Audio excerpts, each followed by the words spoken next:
Klik. Pintu terbuka dengan perlahan. Seorang pria melangkah keluar. Ia tidak nampak terburu-buru, tidak nampak takut, apalagi panik. Pria itu mengenakan kaos oblong hitam yang pas di badannya yang tegap, menonjolkan garis otot bahu yang kokoh. Celana kargonya dipenuhi saku, dan sepasang sepatu bot lapangan yang sudah agak berdebu membungkus kakinya. Pria itu berdiri tegak, tingginya hampir menyamai Aris, namun auranya jauh lebih berat. Ia melepas kacamata hitamnya, menatap Aris dengan mata yang dingin, jenis mata yang sudah sering melihat maut sehingga tak lagi terkejut oleh gertakan kecil. "Ada masalah, Pak?" tanya pria itu. Suaranya rendah, stabil, dan tanpa nada provokasi. "Ada masalah." Aris tertawa mengejek ke arah kerumunan orang yang menonton. "Kamu tanya ada masalah? Kamu menghalangi petugas. Kamu tuli atau bodoh?" Pria itu melirik ke arah motor Aris yang melintang ilegal. "Saya di jalur saya, Pak. Antrean sedang bergerak.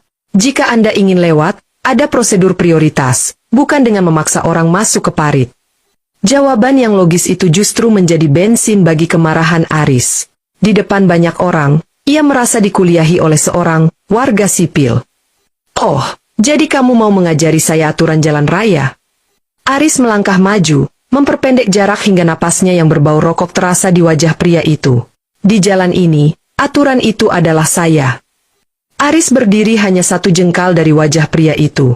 Ia sengaja membusungkan dada, membiarkan lencana peraknya berkilat tertimpa cahaya matahari, berharap pria di depannya akan ciut, meminta maaf, atau setidaknya memalingkan wajah. Namun, pria berkaos oblong itu tetap bergeming. Matanya tidak berkedip, tidak juga menunjukkan amarah. Ia hanya berdiri di sana seperti karang yang menunggu ombak pecah. "Kamu punya telinga tidak? Saya tanya, kenapa kamu tidak minggir tadi?" Aris membentak lagi, kali ini ludahnya sedikit memercik ke pipi pria itu. Pria itu perlahan mengangkat tangannya, bukan untuk memukul, melainkan untuk menyeka pipinya dengan punggung tangan. Gerakannya sangat tenang, namun bagi Aris, itu adalah bentuk penghinaan tertinggi. "Saya tidak mendengar instruksi yang sesuai prosedur, Pak. Klakson panjang bukan perintah dinas," jawabnya datar. Aris menoleh ke arah dua anak buahnya, Bribtu Jaka dan Bribtu Doni, yang baru saja tiba dengan motor lain. "Kalian lihat ini? Warga sipil sok pintar. Dia pikir dia pengacara jalanan." Jaka dan Doni turun dari motor, langsung mengambil posisi mengepung di sisi kiri dan kanan pria itu. Suasana di jalan protokol itu mendadak mencekam.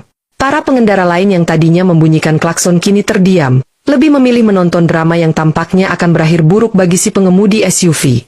"KTP, mana identitasmu?" Aris menodongkan tangannya tepat di depan hidung pria itu.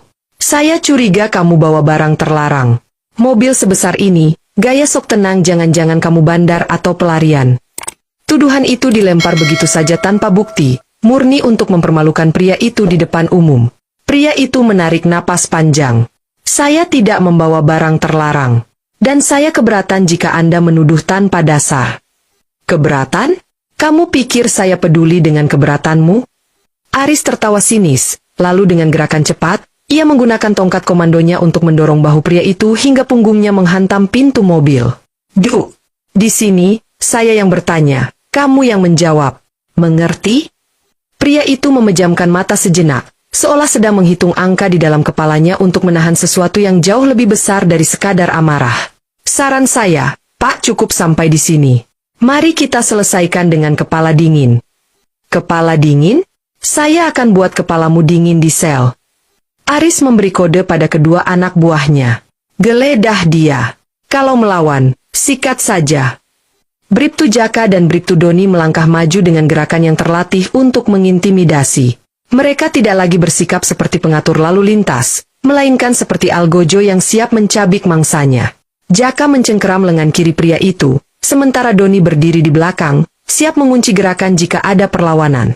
"Tangan di atas kap mobil. Sekarang," bentak Jaka sambil memutar paksa pergelangan tangan pria berkaos oblong tersebut. Pria itu, yang sebenarnya adalah Mayor Teddy, membiarkan tubuhnya mengikuti tarikan tangan Jaka. Ia tidak melawan. Bukan karena takut, tapi karena ia sedang mengamati. Ia sedang menguji seberapa jauh oknum-oknum ini akan melanggar sumpah jabatan mereka sendiri.